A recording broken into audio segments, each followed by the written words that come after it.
নমস্কার, দেখছেন Kolkata TV digital. আপনাদের সঙ্গে রয়েছে আমি শুভাঙ্গী।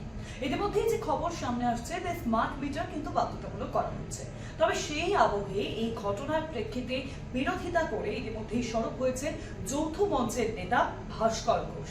ঠিক কি কারণে তিনি বিরোধিতা করছেন জানাবো আপনাদেরকে এই ভিডিওতে। সরকারি কর্মীদের বাড়িতে স্মার্ট মিটার বাধ্যতামূলক। রাজ্যের তহবিল থেকে যারা বেতন বা সাম্মানিক বা পারিশ্রমিক পান সেই সমস্ত শিক্ষক, অধ্যাপক ও শিক্ষাকর্মীদের নিজেদের বাড়িতেও স্মার্ট মিটার বসাতে হবে। সরকারের এই সিদ্ধান্তের পর থেকেই বিতর্ক শুরু হয়েছে ইতিমধ্যেই রাজ্য জুড়ে। সেই সুরে সুর মিলিয়েছেন সরকারি কর্মীদের সংগঠন সংগ্রামী যৌথ মঞ্চের নেতা ভাস্কর ঘোষ। সপ্তাহ দুয়েক আগে নবান্নে বসে মুখ্যমন্ত্রীর ভূয়সী প্রশংসা করা ভাস্কর ঘোষ এবার সোশ্যাল মিডিয়া পোস্টে নিশানা করেছেন রাজ্য সরকারকে।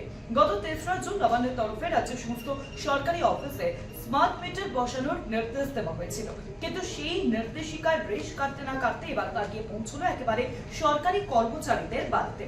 এবং যে ছবিটি দেখা যাচ্ছে যে নবান্নের তরফে বলা হয়েছে নতুন নির্দেশিকা অনুযায়ী শিক্ষক ও সরকারি কর্মচারীদের বাড়িতে বাধ্যতামূলক স্মার্ট মিটার লাগানোর নির্দেশ দেওয়া হয়েছে। নবান্ন থেকে জারি করা এই বিজ্ঞপ্তিতে কড়া নির্দেশ দেওয়া হয়েছে সমস্ত বিভাগের প্রধান থেকে শুরু করে পুলিশের ডিআইজি, ডিজি সহ ডিভিশনাল কমিশনার, পুলিশ কমিশনার এবং জেলা শাসকদের। তাদের স্পষ্ট জানানো হয়েছে এই বার্তা যেন দ্রুত সমস্ত স্তরের সরকারি কর্মীদের কাছে পৌঁছে দেওয়া হয়। এই বিজ্ঞপ্তির বিরোধিতা আগেই করা হয়েছিল, এবার এই বিষয়ে সরব হয়েছেন সংগ্রামী যৌথ মঞ্চের নেতা ভাস্কর ঘোষ।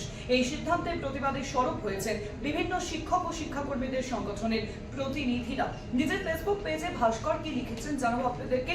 কর্মচারীদেরও নাগরিক অধিকার আইন আছে, তাই হুইপ দিয়ে বাড়িতে স্মার্ট মিটার লাগাতে হবে এই নোটিফিকেশন একেবারে বেআইনি।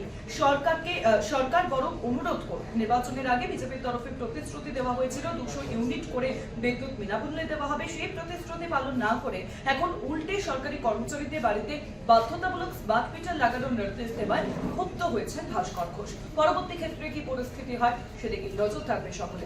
এরকম বিভিন্ন খবরের জন্য অবশ্যই নজর রাখবেন কলকাতা টিভি ডিজিটাল, পাশাপাশি কলকাতা টিভির পর্দায় কলকাতা টিভি রাত 3:30।